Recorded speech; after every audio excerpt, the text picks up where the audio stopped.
Yes, sir. Thank you.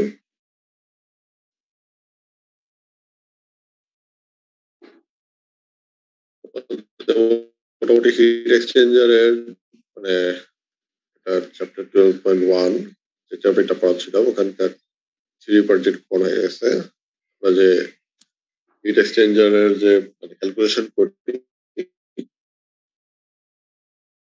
সেটার বিভিন্ন method আছে, তার মধ্যে শুধু লগ মিন টেম্পারেচার ডিফারেন্স। সো এলএমটিডি মেথডে কিভাবে টেম্পারেচার ডিফারেন্স যেটা লগারিদমিক ডিফারেন্স বের করা হয় for parallel flow counter flow সেটা দেখে আসছো তোমরা। এটা মোটামুটি একটা এক্সাম্পল, প্রথম এক্সাম্পল বলবো 11.1, ওটা আজকে দেখানোর চেষ্টা করা হবে আর কি। তোমাদের এখানে ওই এনটিটি মেথড আছে, ওইটা তোমাদের সিলেবাসের মধ্যে থাকবে না, শুধু উপরে যে মেথড গুলো আছে এটুকু সিলেবাসের মধ্যে। এখানে যে প্রবলেমটা দেখানো হচ্ছে সেখানে এখানে একটা কনসেন্ট্রিক টিউবের অ্যারেঞ্জমেন্টের কথা বলা আছে, অর্থাৎ একটা ইনার টিউব, এটা ডায়ামিটার বলা হচ্ছে 25 মিলিমিটার, এর সাথে একটা আউটার টিউব আছে যার ডায়ামিটার বলা হচ্ছে 45 মিলিমিটার, এবং ইনার টিউব দিয়ে ওয়াটার ফ্লো করতেছে আর আউটার টিউব দিয়ে অয়েল ফ্লো করতেছে। অয়েলটা এখানে হট ফ্লুইড হিসেবে কাজ করবে। এটা বলা হচ্ছে counter flow concentric heat tube exchanger is used to cool the lubricating oil for large industrial gas turbine engine. Gas turbine ইঞ্জিনে তোমার যে লুব্রিকেটিং অয়েল যেটা আছে ডেফিনেটলি এটা হিটেড অবস্থায় বের হয়ে আসবে।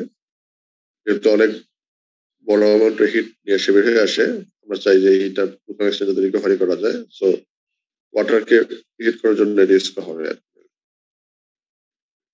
এখানে যেটা বলা হচ্ছে যে অ্যারেঞ্জমেন্ট যেটা এটা হচ্ছে কাউন্টার ফ্লো, তার মানে আমরা ধরে নিচ্ছি অয়েলটা যদি পজিটিভ এক্স ডিরেকশনে যায়, ওয়াটার নেগেটিভ এক্স ডিরেকশনে ফ্লো করবে। এবং ফ্লো রেট আর গিভেন কুলিং ওয়াটারের জন্য যেটা ইনার টিউব দিয়ে যাচ্ছে এটার ফ্লো রেট হচ্ছে 0.2 kg/সেকেন্ড। আর যেটা তোমার এই উপরে আউটার টিউব যে অ্যানুলাস যেটা দুই প্রান্তে, অর্থাৎ যদি আমরা ডিফারেন্স দেখি এই পাশে 10 করে 20 মিলিমিটারের মতো যে অ্যানুলাস রিজন থাকবে রিং এর মতো, ওই রিং এর ভিতর দিয়ে আমার অয়েলটা ফ্লো করছে এবং এটার ফ্লো রেট 0.1 kg/সেকেন্ড। অয়েল এবং ওয়াটার এটার ইনলেট টেম্পারেচার, অর্থাৎ অয়েলটা এই পজিশনে ইনলেট হচ্ছে, যেখানে তার inlet temperature of hot fluid হচ্ছে 100°C, আর ওয়াটার বলা হচ্ছে 30°C। ওয়াটারটা আসবে হচ্ছে অপর মানে এই সাইড দিয়ে ইন করবে, এখানে টিসিআই এর ভ্যালু হচ্ছে 30°C। আর হট ফ্লুইড যখন বের হয়ে যাবে সে আসলে বের হবে কোন দিক দিয়ে, এই মাথা দিয়ে যখন বের হয়ে যাচ্ছে সেটাই হচ্ছে outlet temperature of hot fluid. এখানে বলা হচ্ছে how long must the tube be made if the outlet temperature of the oil is to be 60°C। আমরা DHO কে 60°C কনসিডার করতে পারি। তোমার কাউন্টার কারেন্ট ফ্লো এর ক্ষেত্রে যদি আমরা টেম্পারেচার ডিস্ট্রিবিউশন কার্ভ ড্র করি dx as a function of x, তাহলে আমরা গত ক্লাসেও দেখে আসছি যে আমাদের মোটামুটি এই ধরনের একটা ইয়ে হবে, অর্থাৎ হট ফ্লুইড এক্স এর সাথে সাথে টেম্পারেচার কমবে because it will release heat, এবং এই যে রিলিজ হিটটা সেটা পিক আপ করবে হচ্ছে কোল্ড ফ্লুইড। কোল্ড ফ্লুইড শুরু হচ্ছে এখান থেকে, সো এখান থেকে যত সে এই এক্সপ্রেশনের দিকে আসতে থাকবে তার টেম্পারেচার আস্তে আস্তে বাড়তে থাকবে। এখানে এই অ্যারো চিহ্ন কিন্তু যখন টেম্পারেচার ডিস্ট্রিবিউশন আঁকবা খেয়াল রাখবে যে অ্যারো চিহ্ন এই জিনিসগুলো কিন্তু খুব জরুরি জিনিস, যাতে ভুল টুল না হয়। আমাদেরকে বলতে আসলে বের করতে সেটা হচ্ছে যে টিউবের লেন্থ একটা সার্টেন হট ফ্লুইড আউটলেট টেম্পারেচারের জন্য। আর নোন প্যারামিটার গুলো হচ্ছে ফ্লুইডের ফ্লো রেট, ইনলেট টেম্পারেচার, এটা যে একটা কন্ট্যাক্ট ফ্লো এটা অ্যারেঞ্জমেন্ট বলা আছে। আর ইনার এবং আউটার ডায়ামিটার গুলো আমরা মোটামুটি জানি। তো সেক্ষেত্রে আমাদের যে অ্যাজাম্পশন গুলো আমরা মানে গত থিওরি পড়ার সময় যেগুলো দেখে আসছি এই জিনিসগুলো আমাদের জন্য এখানে লাগবে। এটা হচ্ছে আমরা ধরে নিব যে সারাউন্ডিংস এ হিট লস নেগলিজিবল, কোনো ধরনের কাইনেটিক এবং পটেনশিয়াল এনার্জি চেঞ্জ এখানে ইনভলভ নাই। প্রপার্টি গুলো থার্মাল প্রপার্টি মানে যদি এখানে ভিসকোসিটি ইউজ করতে হয়, কন্ডাক্টিভিটি ইউজ করতে হয়, density, they will be taken as constant. Negligible tube wall thermal resistance, অর্থাৎ টিউবের যে ওয়াল, এখানে যদি আমরা মুড অফ ট্রান্সফার বলি আসলে হট ফ্লুইড থেকে কোল্ড ফ্লুইডে আসবে, direction of flow will be radial. এই রেডিয়াল ডিরেকশনে যে রেজিস্ট্যান্স গুলো দেখা একটা হচ্ছে তোমার মানে এই ওয়াল যেটা ওয়ালটা যেটা মানে ইনার ডায়ামিটারের আউটসাইড ওয়াল, আর উপরে যে ফ্লুইড আছে সেটার যে ইনসাইড মানে ওয়াল যেটা, সেখানে যদি আসো, এই সারফেস এরিয়াটা দিয়ে আসলে আমার কিছু হিট ট্রান্সফার হচ্ছে। তো এখানে হিট ট্রান্সফার মোড আমরা বলতে পারি উপরে কনভেকশন, নিচেও কনভেকশন, আর মাঝখানে কন্ডাকশন, তাই তো? সলিড ম্যাটেরিয়াল থাকবে যেটা ওয়াল ম্যাটেরিয়াল, টিউবের ওয়াল যেটা দিয়ে আমার তৈরি, সেখানে কনভেকশন থাকবে। টিউবের সাথে উপরের যে অর্থাৎ আউটসাইড ফ্লুইড সেটার মধ্যে একটা কনভেকশন থাকবে, টিউব ওয়ালের সাথে ইনসাইড ফ্লুইডের মধ্যে একটা কনভেকশন থাকবে। তো এই তিনটার মধ্যে ধরা হচ্ছে যে ওয়ালের যেহেতু আমার কোনো থিকনেসের কথা মেনশন করা এখানে নাই প্রবলেমে, আমরা ধরে নিচ্ছি যে এটা মোটামুটি খুবই থিন একটা ওয়াল। তো থিন ওয়াল যদি হয় সেক্ষেত্রে আমার এই ওয়ালের থার্মাল রেজিস্ট্যান্সটাকে আমরা রেগুলেট করতে পারি। আর আমরা যখন ওভারঅল হিট ট্রান্সফার কোএফিসিয়েন্টের কনসেপ্টটা দেখে আসছিলাম, আমাদের যদি খেয়াল থাকে, আমরা ফাউলিং বলে একটা কনসেপ্টের কথা বলছিলাম, খেয়াল আছে?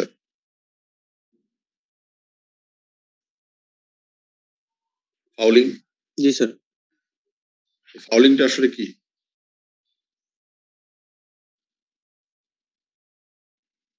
সো ওয়ার্ডটা মনে আছে, কনসেপ্টটা ভুলে গেছি। ফাউলিং হচ্ছে আসলে তোমার যদি তুমি ধরো একটা হাই টেম্পারেচার ফ্লুইডকে তুমি একটা মেটালের সাথে রাখো, সে ধরো তুমি এয়ারও একটা ফ্লুইড, এয়ারকে তুমি যদি হাই টেম্পারেচার নিয়ে যাও এবং সেটা যদি তোমার কোনো একটা মেটালিক সারফেসে কন্ট্যাক্টে আসে, তোমার কি ধরনের রিয়াকশনের প্রবাবিলিটি আছে? অক্সিডেশন। রিলেশন হতে পারে, অনেক সময় যদি দীর্ঘ সময় ধরে ইউজ করো তুমি রাস্ট ফর্ম করতে পারে, আবার অ্যাব্রেশনও হতে পারে যদি তোমার ধরো ম্যাটেরিয়ালটা ওয়াটারের মানে এয়ারের বদলে যদি আমি অন্য কিছু ইউজ নিই সেখানে। তো এই জাতীয় কারণে যেটা হয় যে তোমার যে অরিজিনাল যে সারফেস, সেই সারফেসটা আসলে ওভার দ্য টাইম যত ইউজ করতে থাকবা ওটার নেচার কি হতে পারে, চেঞ্জ হতে পারে। চেঞ্জ হয়ে গেলে যেটা হয় যে তোমার এই রেজিস্ট্যান্স যে থাকবে সেই রেজিস্ট্যান্স ভ্যালুগুলো চেঞ্জ হয়ে যাবে, অর্থাৎ নতুন করে যদি একটা লেয়ার ফর্ম করে, একটা মানে সলিড ম্যাটেরিয়ালের উপরে আরেকটা লেয়ার ফর্ম করে, আমরা যেটা বলি যে কম্পোজিট ওয়াল, তাই তো? অর্থাৎ যেখানে ম্যাটেরিয়ালের কম্পোজিশন চেঞ্জ হয়ে যায় তখন আমরা এক ম্যাটেরিয়ালের সাথে এক ম্যাটেরিয়ালের মধ্যে একটা কম্পোজিট ফর্ম করে ধরে নিই। সেক্ষেত্রে যেটা হয় যে ফলিং এর কারণে তোমার যে ওয়ালটা আছে, ওয়ালের ইনার সাইডেও হতে পারে, আউটার সাইডে হতে পারে, দুই সাইডেই ফলিং হতে পারে। তো সেক্ষেত্রে ফলিং ফ্যাক্টর তার মানে যদি আমরা কনসিডার করতে চাই, দুই পাশেই ধরতে হয়। তো আমাদের এই সার্টেন এই প্রবলেমের জন্য আমরা ধরে নিচ্ছি যেহেতু ফলিং সম্বন্ধে কোনো কিছু বলা নাই, এখানে অ্যাজাম্পশনটা হচ্ছে ফলিং ফ্যাক্টর এখানে আসলে নাই।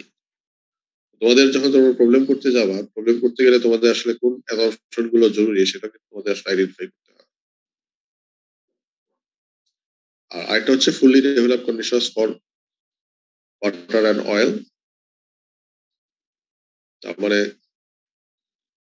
আমার যে ইউ, এটা ইন্ডিপেন্ডেন্ট অফ এক্স, অর্থাৎ ওভারঅল ট্রান্সফার কোএফিসিয়েন্ট এটা আসলে ইউ এর সাথে এক্স এর সাথে চেঞ্জ হবে। তার মানে হচ্ছে আমার যে ওয়াটার এবং অয়েল এটা সব জায়গায় সেম কন্ডিশনই শো করবে আর কি। এখানে যে প্রপার্টি গুলো লাগবে, মানে তোমরা যদি চিন্তা করে দেখো যে মানে আমরা যে থিওরি গুলো পড়ে আসছিলাম, জাস্ট এর আগের ইয়েতেই যাই, যখন ধরো সে আন্ডার কারেন্ট ফ্লো অ্যারেঞ্জমেন্টের থিওরিটা পড়ে আসলাম, যেখানে আমার যে ইকুয়েশন গুলো আমরা ডিরাইভ করে আসছি সেগুলো যদি যাই, আমরা ডেল্টা টি ওয়ান ডেল্টা টি টু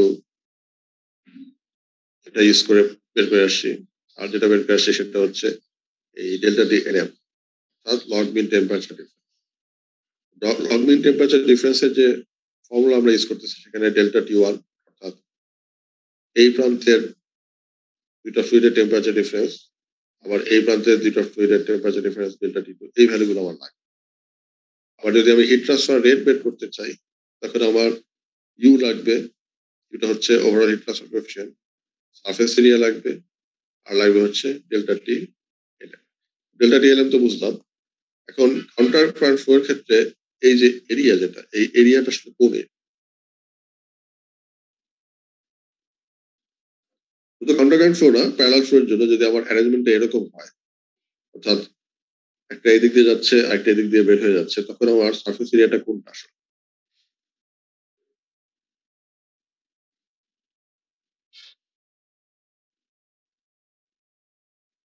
আমরা যখন হিট ট্রান্সফার রেট বের করি তখন কোন এরিয়াটাকে আসলে কনসিডার করি, যে এরিয়াটা আমার সরাসরি কি করে হিট ফ্লাক্সের সাথে রিলেটেড, তাই তো? perpendicular to the direction. Exactly. আমাদের যদি কারেন্ট প্রবলেমের ক্ষেত্রে আসো, আমাদের যে কারেন্ট প্রবলেমের যে অ্যারেঞ্জমেন্ট যেটা দেয়া আছে, এখানে আমার অয়েলটা হট ফ্লুইড যেটা আমার এই অ্যানুলাস দিয়ে ফ্লো করছে, এটা এই ওয়াটারের সাথে কন্ট্যাক্টে আসার, ফ্লুইডের সাথে ধরো হিট ট্রান্সফারের কন্ট্যাক্ট আসার জন্য যেটা করতে হবে তাকে এই যে ইনার টিউব, যেটা ইনার টিউবের যে সার্কামফারেন্সিয়াল যে এরিয়া আছে, সেই এরিয়াতেই সে কি হবে, হিটটা সে রিলিজ করবে, তাই তো? তার মানে আমার যদি এরিয়ার কথা বলি, সেই এরিয়াটার আসলে ভ্যালুটা কত? এখানে heat transfer area ID into L. I, এখানে ডি হচ্ছে inner diameter DI into L, তাই তো? এটাই হচ্ছে আমার সারফেস এরিয়া। তার মধ্যে আমার মানে এই ইনার ডায়ামিটারটা আমার দেয়া আছে, বের করতে বলছে এল, তাই তো? সেক্ষেত্রে যদি আমরা চিন্তা করি, আমার যে একটু আগে যে আমরা ফর্মুলা দেখালাম, আমার নোন ফর্মুলা হচ্ছে এটা Q equal to U A into delta T L M. তার মানে আমি হয়তো ডেল্টা টি এল এম এটা হয়তো বের করে ফেলতে পারবো, আমাকে কিউ বের করতে হবে, ইউটা বের করতে হবে, এবং এগুলো যদি আমি বের করি তখন আমার এরিয়ার ক্যালকুলেশন তখন আমার থাকছে, এবং এরিয়া সমান সমান হচ্ছে পাই ডি। তার মানে আমার ক্যালকুলেশনের ক্ষেত্রে প্রথম ধাপ হচ্ছে এই তিনটা প্যারামিটার আগে ক্যালকুলেট করে নিয়ে আসা। এই তিনটা প্যারামিটার যদি আমি জানি তাহলে এরিয়াও আমরা বের করতে পারবো। এরিয়ার মধ্যে একটা প্যারামিটার যেটা পাই ডি, এটা আমার নোন, এলটা তখন বেড়ে আসবে, তাই তো? আমাদের যে ফর্মুলা গুলো আছে, যে আমার কিউ ইকুয়াল টু আমরা চাইলে এভাবে লিখতে পারি, হট ফ্লুইডের ফ্লো রেট জানি, হিট ক্যাপাসিটি জানি, এর ইনলেট আউটলেট টেম্পারেচার জানি, সেক্ষেত্রে আমরা কিউ এর ভ্যালু বের করতে পারবো, তাই তো? এটা একটা জিনিস। আরেকটা হচ্ছে ইউ, ইউ যদি বের করতে চাই ইউ এর ফর্মুলা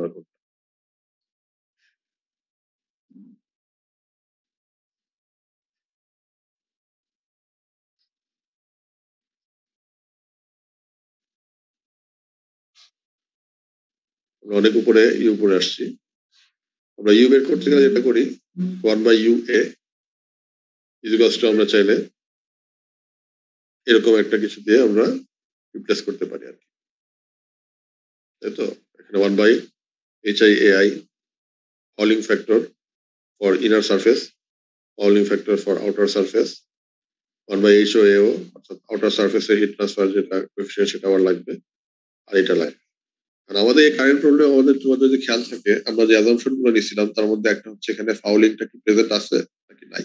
নাই স্যার। তাহলে আমরা এই দুইটা টার্ম এখানে বাদ দিয়ে দিব। আর একটা বলছিলাম আমরা যে ওয়ালের থিকনেস খুবই কম, তার মানে আমার যে ওয়াল থিকনেস এর জন্য যে রেজিস্ট্যান্সটা আছে সেই রেজিস্ট্যান্সটাকে আমরা নেগলেক্ট করতেছি, সেক্ষেত্রে আমার এই টার্মটাও কি হয়ে যাবে, 0 চলে যাবে। যদি তাই হয় তাহলে যেটা হবে যে আমার যে এই, যেহেতু আমার ওয়াল থিকনেস একেবারেই কম, তারপরে আউটার ডায়ামিটার এবং ইনার ডায়ামিটার বলে আসলে কোনো কিছু থাকবে না, দুইটি আসলে সেম। অর্থাৎ আমাদের এখানে যেটা ডিআই দেয়া আছে ওই ডিআইটা আমরা এখানে ইউজ করতে পারবো। সেক্ষেত্রে আমার এরিয়া দুটাও কি হয়ে যাবে আসলে সেম ক্রস সেকশনাল এরিয়া। অর্থাৎ ইনার সারফেস, যে সারফেসে এসে আমার হিটটা ছাড়তেছে, সরি ইনার যে ফ্লুইড সেটা যেখানে এসে হিটটা নিচ্ছে, আর আউটার ফ্লুইড যেটা যেটা যে সারফেসে এসে তোমার হিটটা রিলিজ করতেছে, সেই সারফেস দুইটার এরিয়া সেম সারফেস এরিয়া হিসেবে আমরা কাউন্ট করতে পারবো। যদি ওয়াল থিকনেস থাকতো সেক্ষেত্রে কিন্তু আমাদের এই ক্যালকুলেশনটা তখন একটু কমপ্লেক্স হয়ে যেত। তোমাদের এই প্রবলেমের জন্য এটা মোটামুটি সহজভাবে করে ফেলতে পারবে।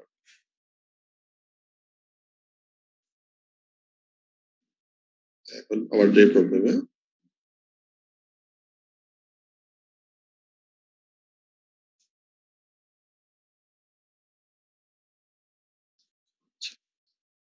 এখন আমাদের যদি অ্যানালিসিসে আমরা আসি, আমাদের প্রথম কাজ হচ্ছে হিট রেট, যেটা আমার হিটটা বের হয়ে যাচ্ছে ফ্রম হট ফ্লুইড, সেটা যদি আমরা বের করি, আমার যেটা লাগবে heat flow rate of hot fluid, heat capacity THI minus THO। এখানে যে জিনিসগুলো তোমার লাগবে, এখানে প্রপার্টি গুলো খেয়াল করে দেখো, এটা ইঞ্জিন অয়েলের সিপি ভ্যালু লাগবে, এর মিউ এর ভ্যালুটা লাগবে 3.25 into 10⁻², newton second per metre square. এর থার্মাল কন্ডাক্টিভিটি লাগবে। সেম ওয়েতে ওয়াটারের ক্ষেত্রেও সিপি ভ্যালু, এটা ইঞ্জিনিয়ারের থেকে বেশি, মিউ এর ভ্যালু এর থেকে কম্পারেটিভলি অনেক কম, ওয়াটারের ইঞ্জিনিয়ারের ভিসকোসিটি বেশি হবে, থার্মাল কন্ডাক্টিভিটি। এছাড়া আরো কিছু জিনিস লাগে, সেটার মধ্যে দেখা এখানে একটা প্রান্ডল নাম্বারের কথা বলা আছে। তো তোমাদের মানে যখন আমরা হিট ট্রান্সফার কোএফিসিয়েন্ট ক্যালকুলেশন করি তখন যে জিনিসগুলো লাগে তার মধ্যে কয়েকটা জিনিসের কথা আমি মনে রেখে দিই। আমি হয়তো তোমাদের পড়াই নাই, কিন্তু তোমাদের ক্যালকুলেশন করতে গেলে এই জিনিসগুলো লাগে। যেমন বার্ট নাম্বার, এই জিনিসটা তোমাদের জানা আছে মনে হয়। বার্ট নাম্বার পড়ছিলাম কোথায়, খেয়াল আছে? জি স্যার, মানে যখন প্রশ্নত চ্যাপ্টার 5 এ যখন তোমার ফাইনাইট ডিফারেন্স এক্সপ্লিসিট মানে যেটা নন স্টেডি স্টেট, মানে যেটা আমরা বলতে পারি যে তোমার কি স্টেডি স্টেট, আর একটা আমরা কি বলি ট্রানজিয়েন্ট ট্রানজিয়েন্ট স্টেট। ট্রানজিয়েন্ট স্টেটের ক্ষেত্রে বার্ট নাম্বার বলা হচ্ছে ratio of internal thermal resistance of solid two boundary layer thermal resistance, HL over KS. এটা তোমাদের এরিয়া আছে। ফুরিয়ার নাম্বার পড়েছিলাম, সেটাও খেয়াল আছে। খেয়াল করে দেখো, আমরা যখন ফ্লুইড নিয়ে কাজ করি তখন বার্ট নাম্বার গুলো কিন্তু মানে যদি আমরা মাস ট্রান্সফার নিয়ে কাজ করি তখন এই কনসেপ্টটা চেঞ্জ হয়ে যায়। এখানে মাস ট্রান্সফার বার্ট নাম্বারের ক্ষেত্রে বলা হচ্ছে এইচএম ইন্টু এল, অর্থাৎ উপরের কনসেপ্ট ঠিক আছে, এখানে কেএস কেএস হচ্ছে থার্মাল কন্ডাক্টিভিটি, যেটা ডিফিউশনের সাথে রিলেটেড, এটা রিপ্লেস হচ্ছে ডিফিউসিভিটি দিয়ে। একইভাবে ফুরিয়ার নাম্বারের ক্ষেত্রে ওই একই জিনিস পাবা, এটা আলফা, আলফাটাকে আমরা ডিএবি দিয়ে রিপ্লেস করে ফেলি। তো যে জিনিসগুলো এখানে মাথায় রাখার বিষয়, সেটার মধ্যে কয়েকটা ইম্পর্টেন্ট জিনিস আমি দেখা দিই। যেমন ধরো তোমার পার্ট নাম্বারের কথা আমরা যখন বললাম, পার্ট নাম্বারের সাথে মোটামুটি সিমিলার যে কনসেপ্ট এবং খুব জরুরি জিনিস, সেটা হচ্ছে নাসেট নাম্বার। নাসেট নাম্বারটা হচ্ছে আমার যে কনভেকশন যখন হয়, কনভেকশনের সাথে যদি কন্ডাকশন আমার রিলেটেড থাকে, তাহলে কনভেকশন অর্থাৎ ratio of convection to pure convection heat transfer, এই যে রেশিও যেটা, সেটা হচ্ছে আমার এইচএল ওভার কেএফ। যখন আমার ফ্লুইড ফ্লো করবে, ফ্লুইডের মধ্যে শুধুমাত্র কি কন্ডাকশন মানে কনভেকশন হয়, কনভেকশন কিন্তু হয় সাথে কন্ডাকশন হয়। তো ফ্লুইড নিয়ে কাজ করতে গেলে দেখা যায় যে আমাদের এই মানে নাসেট নাম্বার যেটা, এই ভ্যালুটা আমার প্রয়োজন পড়ে। এবং নাসেট নাম্বারের সাথে আমার রিলেটেড হয় যে প্রান্ডল নাম্বার, সেটা হচ্ছে ratio of momentum and thermal diffusivity. তোমার যখনই হিট ট্রান্সফার, তার মধ্যে থার্মাল ডিফিউজিভিটি থাকবে, আবার কনভেকশন হলে এটার মধ্যে মোমেন্টামও থাকবে। প্রান্ডল নাম্বারটা দেখো, প্রান্ডল নাম্বার হচ্ছে CP into mu divided by K, তো ভি বাই আলফা যেভাবে হোক না কেন। এবং এই দুইটা আসলে যেটা হয় যে প্রত্যেকটা ফ্লুইডের জন্য এবং ল্যামিনার ফ্লো, টার্বুলেন্ট ফ্লো এর জন্য ভ্যালুগুলো আলাদা হয়। বাট এই ভ্যালুগুলো যদি তুমি না জানা থাকে, তাহলে তোমার ক্যালকুলেশন করতে পারবে। তো যেটা হয়, তোমাদের যে প্রবলেমগুলো আছে এগুলো বের করা সম্ভব, বাট টাইম কনজিউমিং। সো তোমার পরীক্ষার সময় ইউজুয়ালি দেখবা যে এই ভ্যালুগুলো আমি দিয়ে দেওয়ার চেষ্টা করি আর, ঠিক আছে? তোমাদের বইও দেখবা যে এই জিনিসগুলো দেওয়া আছে। তার মানে তোমার প্রবলেম সলভ করতে গেলে তোমার এই জিনিসগুলো কিন্তু লাগবে, মডেল নাম্বার, অ্যাসেট নাম্বার, এই জিনিসগুলো দেওয়া থাকা লাগবে। তো কিউ এর ভ্যালু আমরা বের করতেছি mass flow rate, heat capacity, H minus PHO. CP এর ভ্যালু দেখলে তোমরা দেওয়া আছে, আমরা বসাই দিতে পারি। হট ফ্লুইডের ফ্লো রেট জানা আছে এবং ইনলেট টেম্পারেচার, আউটলেট টেম্পারেচার জানা আছে। সেখান থেকে আমরা কতটুকু হিট বের হয়ে আসতেছে ফ্রম হট ফ্লুইড, সেটা আমরা বের করতে পারি। কিভাবে এই যে হিট যেটা বের হচ্ছে, এই হিটটা আসলে কোথায় যাচ্ছে? কোল্ড ফ্লুইডে। রাইট। আমরা যেহেতু ধরে নিচ্ছি যে সারাউন্ডিংস এর সাথে আমাদের কোনো হিট ট্রান্সফার নাই, তো পুরো ফ্লুইডটাকে আমরা মানে অ্যাজুম করে নিচ্ছি যে এটা কোল্ড ফ্লুইডে যাবে। কোল্ড ফ্লুইডের ক্ষেত্রে আমরা চাইলে লিখতে পারি Q equals to KM dot C CPC TCI TCO minus TCI, এরকম কিছু একটা আসবে। এটাকে যদি রিঅ্যারেঞ্জ করলে তোমার এই কোল্ড ফ্লুইডের যে আউটলেট টেম্পারেচার, সেটা আমরা এখানে আননোন, এটা আমরা বের করে ফেলতে পারবো। বিকজ কিউ এর ভ্যালু আমরা এখন জানি, এই ভ্যালুটাও আমরা জানি, flow rate of cold fluid, heat capacity of cold fluid, এটা আমাদের জানা আছে। টিসিআই ভ্যালু হচ্ছে 30। এগুলো যদি বসাও, সেক্ষেত্রে তোমার টিসিও এটার ভ্যালু তোমরা বের করতে পারো। যদি এই দুটো তোমার জানা থাকে, তার মানে তুমি এই ডেল্টা টি ওয়ান এটা বের করতে পারবা। ডেল্টা টি এর মানে ভ্যালু হয়ে যাবে 100 মাইনাস কত, ডেল্টা টি ওয়ান এর ভ্যালু কত হবে বলো তো?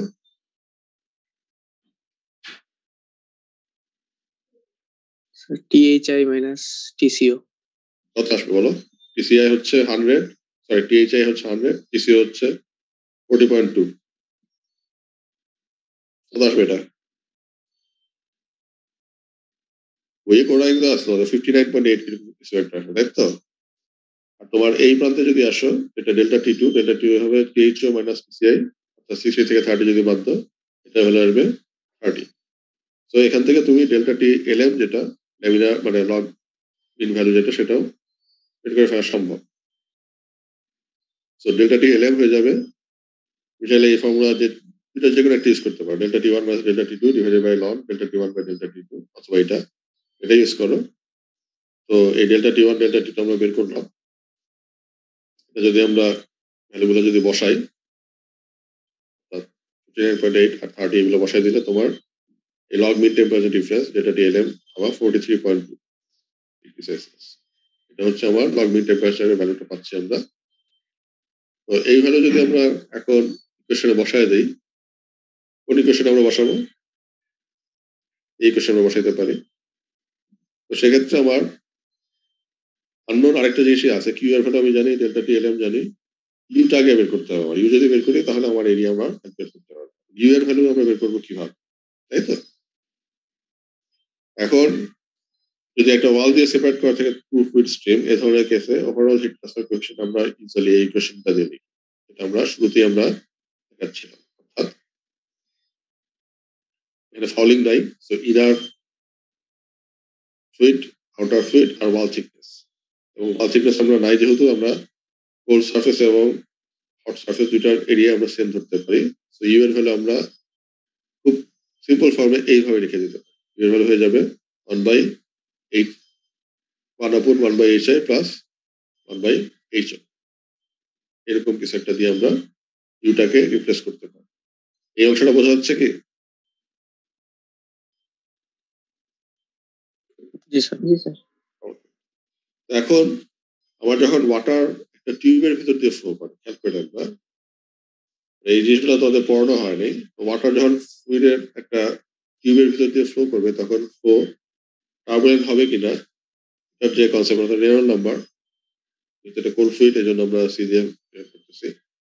যদি 2300 বেশি হয়ে যায় তখনই আমরা এটাকে টার্বুলেন্ট বলবো, এর থেকে কম থাকলে এটা ল্যামিনার। এটা ল্যামিনার না টার্বুলেন্ট, এটা আমার আগে বের করতে হচ্ছে। আমার এখানে রো এর ভ্যালু আমরা জানি, রো এর ভ্যালুটা গিভেন বা বের করে নিয়ে আসতে পারি, UM into D divided by mu. এখন আমরা যেটা করব, আমাদের এখানে আসলে এই যে ভেলোসিটিটা দেয়া নাই, দেয়া আছে আসলে মাস করে, তাই তো? যদি আমরা মাস ফ্লো রেটকে কোরিলেট করি তাহলে কিভাবে করতে পারি দেখো। আমার রো দেয়া আছে, রো এর সাথে যদি ভলিউম দিয়ে গুণ দেই তাহলে আমরা কি পাবো? মাস, তাই তো? আর মাসকে যদি ভেলোসিটি দিয়ে গুণ দেই তখন কি পাবো? ভেলোসিটি সমান হচ্ছে L/T, তাই তো? তার মানে এখানে আমরা এটাকে ইউএম, যেটা ইউএম কে আমরা রিপ্লেস করতে পারি L/T দিয়ে। তো L/T যদি আসে, মানে L/T into D into rho, এই অংশটাকে আমরা মাস ফ্লো রেটের সাথে কোরিলেট করে ফেলতে পারি। কারণ মাস ফ্লো রেট সমান কি? মাস ডিভাইডেড বাই টাইম, তাই তো? এই রেট। তো সেক্ষেত্রে এই রো আর ডি এর সাথে আমার যেটা গুণ দিতে হবে, যেহেতু মানে আমার ভলিউম যদি বলি, ভলিউম সমান কি হবে? পাই ডি স্কোয়ার বাই 4। মানে আমার যদি এই ধরনের একটা জিনিস হয়, আমার ফ্লো করতেছে হচ্ছে এই ইনার টিউবের ভিতর দিয়ে, ইনার টিউবের যে টোটাল ভলিউম যদি আমি কাউন্ট করি, টোটাল ভলিউমটা কত হবে? I into D square into L divided by কি 4, এরকম কিছু একটা আসবে কি? কথা বোঝা হচ্ছে কি? জি স্যার। ওইটাই এখানে ইউজ করা হচ্ছে। এই রেনল্ডস নাম্বারকে রিপ্লেস করতেছি, তখন আমরা 4 times of mass flow rate of cold fluid divided by pi into DI into U. এই যে জিনিসটা আসতেছে, তার মধ্যে মাস ফ্লো রেট আমার জানা, ডিআই এর ভ্যালু জানা, ইউ এর ভ্যালু জানা, এমসি যেটা 1 কেজি পার সেকেন্ড, আমার যে ওয়াটারের জন্য যে ইউ এর ভ্যালু এটা 725, যদি বসায় দিই তাহলে রেনল্ডস নাম্বার আমরা পাচ্ছি 14,050। অবশ্যই এটা অনেক বেশি। তো এটা একটা টার্বুলেন্ট ফ্লো। এবং টার্বুলেন্ট ফ্লো এর ক্ষেত্রে এই নাসেট নাম্বার যেটা, এটাকে দেখলাম নাসেট নাম্বার হচ্ছে এইচ ডি বাই কে, এটা দিয়ে রিপ্লেস করা যায়। বাট এটার ভ্যালুটা প্রান্ডল নাম্বারের সাথে রিলেটেড, এবং আমার যদি একটা টার্বুলেন্ট ফ্লো হয় ওয়াটারের জন্য, এটা আমার রিলেশনশিপটা এরকম 0.023 into Reynolds number time 4 to the power 5 into Prandtl number to the power 0.4। তার মানে আমার নাসেট নাম্বারটা যদি আমার বের করতে হয়, আমার রেনল্ডস নাম্বার লাগতেছে, যেটা আমরা এখান থেকে পাচ্ছি, প্রান্ডল নাম্বারটা গিভেন একটু আগে দেখলাম দেয়া আছে। সো এই দিয়ে যদি গুণ দেই, তখন নাসেট নাম্বারে আমি একটা পার্টিকুলার ভ্যালু পাবো। এই ভ্যালুটা যদি এখানে বসায় দিই, আমার ডায়ামিটারটা আমরা জানি, ডায়ামিটার হচ্ছে 0.025 মিটার, আমার কন্ডাক্টিভিটি বোধহয় দেওয়া আছে 0.0138 এরকম কিছু একটা। তো ওই দুটো সরি 0.018 না, এটা বোধহয় ওয়াটারের জন্য ভ্যালুটা বোধহয় তোমার হবে কত জানি 0.625 পার মিটার পার কেলভিন। এই ভ্যালুগুলো যদি বসাও, তখন তুমি ইনার ডায়ামিটারের জন্য অর্থাৎ ইনার ফ্লুইড তার এইচআই এর ভ্যালুটা তখন বের করে নিয়ে আসতে পারছো 150 watt per metre square kelvin. আর তোমার যেটা আউটার সাইডের যে ডায়ামিটার যেটা আছে, সেটা একটা অ্যানুলাসের মধ্যে দিয়ে ফ্লো করতে, সেটার জন্য আমরা বলি হাইড্রোলিক ডায়ামিটার। হাইড্রোলিক ডায়ামিটারটাকে বলা হয় ডিএইচ। এটা হচ্ছে আউটার ডায়ামিটার আর ইনার ডায়ামিটারের যে পার্থক্য, এক্ষেত্রে 0.02 মিটার, এটা হচ্ছে হাইড্রোলিক ডায়ামিটার। এখানেও আমার রেনল্ডস নাম্বার বের করতে গেলে যেটা করতে হবে, তোমার ফর্মুলা হচ্ছে এটা rho U M H by mu, ডিএসটা হচ্ছে ডিও মাইনাস ডিআই। তো এখানেও এটা আমরা করতে পারি, আমরা যদি ওই মাস ফ্লো রেটটাকে নিয়ে আসতে চাই, এটা M dot H, M dot H কে আমরা লিখতে পারি, যদি আমরা ফ্লো রেটের কথা বলি, এটাকে যদি ভলিউম দিয়ে ভাগ দিই, তাহলে আমার এই এটা দিয়ে আমরা রিপ্লেস করতে পারবো আর কি। বাট ইউএম ইন্টু যেটা আছে, ইউএম এর সাথে যদি ভলিউম আমরা নিয়ে আসি, সেটাকে যদি মাস ফ্লো রেট ভাগ দিই, তাহলে সেম প্যারামিটার পাবো। তো সেক্ষেত্রে আমার rho into DO minus DI by mu এই জিনিসটা ঠিক আছে। তার জায়গায় যেটা আছে, এই যে ডিএসটা দেখো, ভলিউম যেহেতু আছে, আমরা যেটা করবো M dot H by rho pi D not square minus DS square divided by 4, এই জিনিসটা আমরা নিয়ে আসতেছি। এটা ইন্ডিকেট করতেছে ভলিউমটাকে। তো mass flow rate by volume সমান সমান হচ্ছে আসলে ইউএমটাই আসবে। তো এখন এই জিনিসটা এর মধ্যে যদি এই ডি নট বাই ডিআই ডিআইটা দিয়ে যদি এটাকে ভাগ দিই, তাহলে এই নিচের জায়গায় আমরা ডি নট বাই ডিআই লিখে ফেলতে পারি। তো আমার পুরো জিনিসটা হয়ে যাচ্ছে 4 dot H divided by pi D not plus DI into mu. এই ভ্যালুগুলো মোটামুটি আমাদের জানা আছে। এই জানা থাকা ভ্যালুগুলো বসাইলে আমি এখানে নাম্বার পাচ্ছি, এবং এটা ইন্ডিকেট করতেছে এই ভ্যালুটা মাস লেস দেন কি আমাদের যে ল্যামিনার থেকে টার্বুলেন্ট ফ্লো যেটা হয়, সেটা ইউজুয়ালি আমরা কত ধরি খেয়াল আছে? ল্যামিনার হলো স্যার 2300 নিচে। ওইটাই। তো সেক্ষেত্রে আমার এটা অবশ্যই একটা ল্যামিনার ফ্লো, এবং এটার জন্য আমার যেটা লাগবে, এটার জন্য আমার নাসেট নাম্বারে আসলে একটা ইকুয়েশন লাগবে।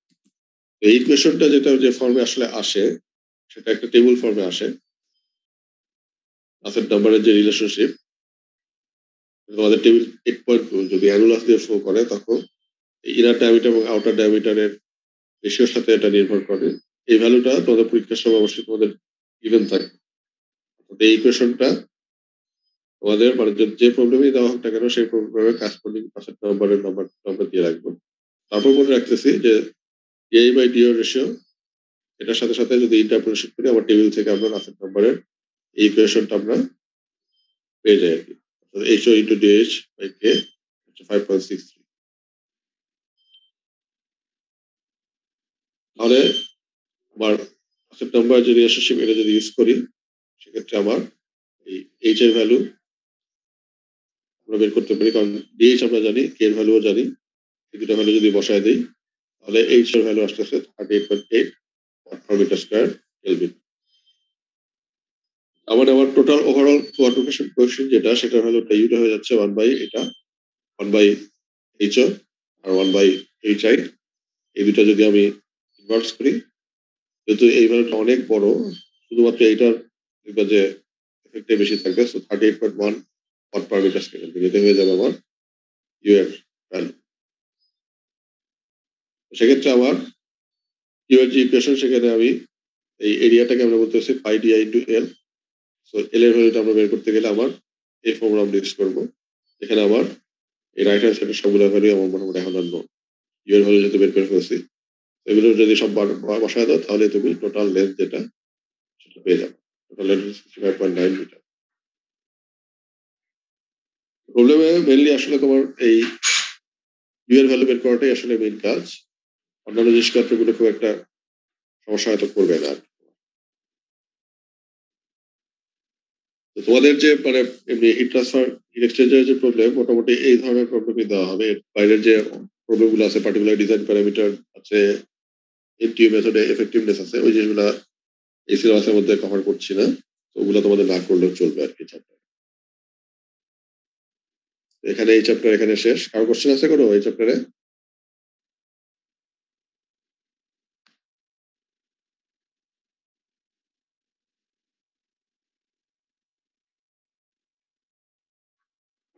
না স্যার। ঠিক আছে, তোমাদের সিলেবাস মোটামুটি এই পর্যন্তই। তোমাদের হোল যে মানে সিলেবাস ওইটা একটু আমি দেখা দিই তোমাদের।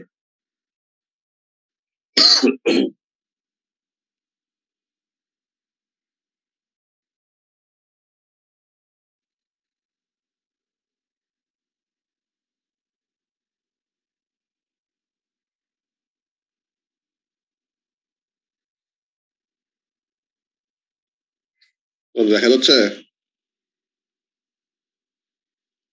জি স্যার দেখা যাচ্ছে। জি স্যার দেখা যাচ্ছে স্যার। আচ্ছা, তোমাদের টোটাল সিলেবাস মোটামুটি এইটুকুই আর কি।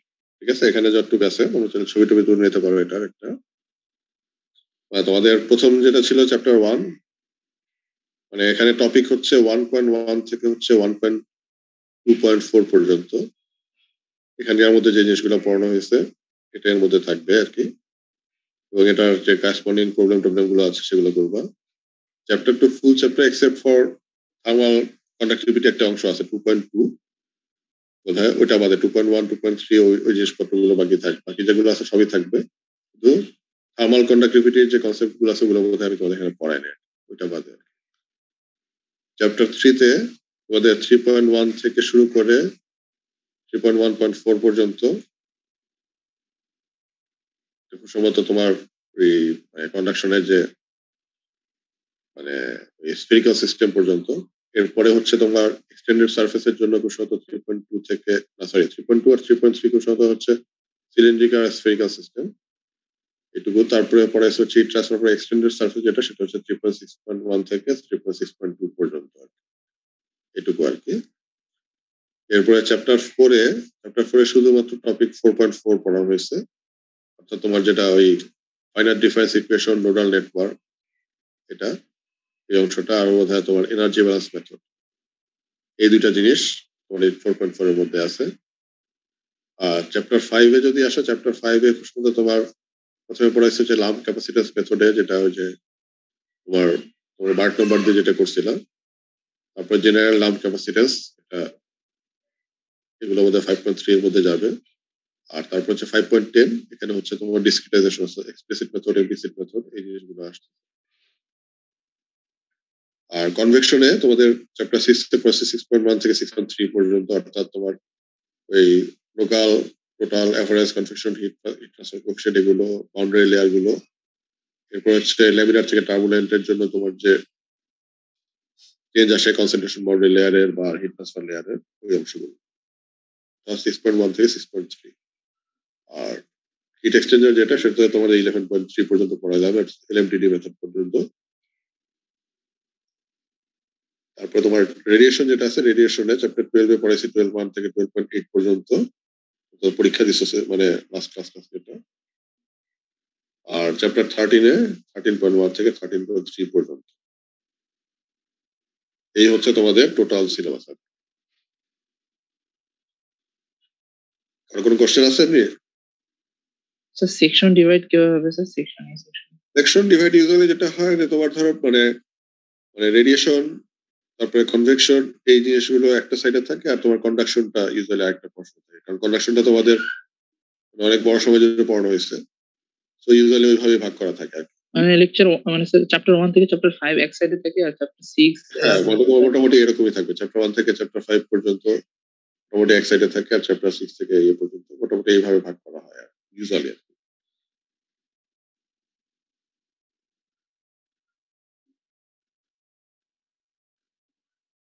আর তোমাদের ক্লাস টেস্টের মার্কস আমি দেখতেছি আর কি, আমি হয়তো চেষ্টা করব তোমাদের যে মানে টিমস খোলা আছে, টিমসে আমি আপলোড করে দেবো তোমাদের 4টা ক্লাস টেস্টের মার্কস গুলো এই সপ্তাহের মধ্যে ট্রাই করবো।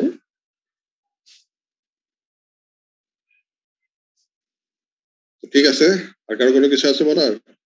তোমাদের যদি এমনি মনে করো তোমাদের কোনো প্রবলেম আছে, তোমরা মানে বেটার নিজের আগে ডিসকাস করে নিও, মানে ইন্ডিভিজুয়াল আসার থেকে গ্রুপে করলে ভালো হয়।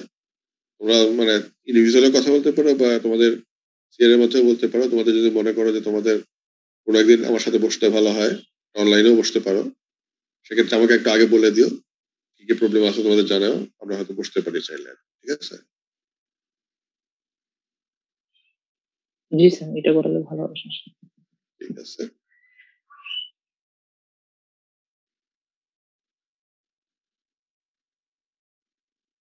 যদি কারো কোশ্চেন না থাকে তাহলে আমি শেষ করে দিচ্ছি তোমাদের সাথে। আজকে এটা লাস্ট ক্লাস। ভালো থাকো, ভালোভাবে পরীক্ষা দাও। তো তোমাদের মধ্যে ইয়ে দেওয়া হয়নি, অ্যাটেন্ডেন্স দেওয়া নেই, দাঁড়াও এখনই অ্যাটেন্ডেন্স দিও না, আমি আগে আমাদের ইয়েটা খুলে নেই, দাঁড়াও 1 মিনিট।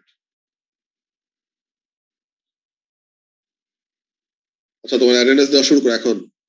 এর আগে যারা দিচ্ছ তারা আবার নতুন করে দিয়ে দিও।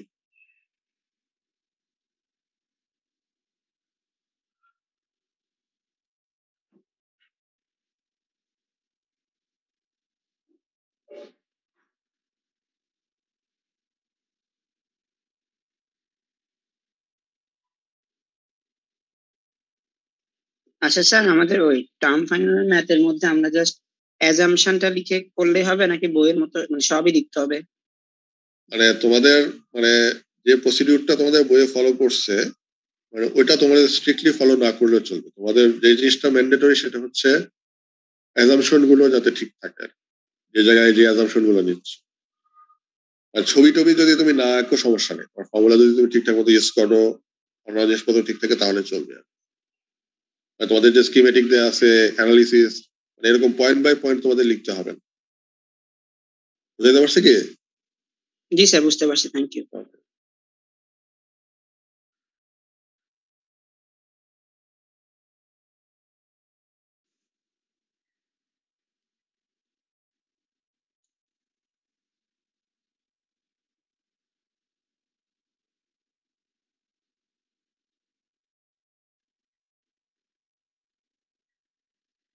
আর অ্যাটেন্ডেন্স বাকি থাকলে দিয়ে দাও।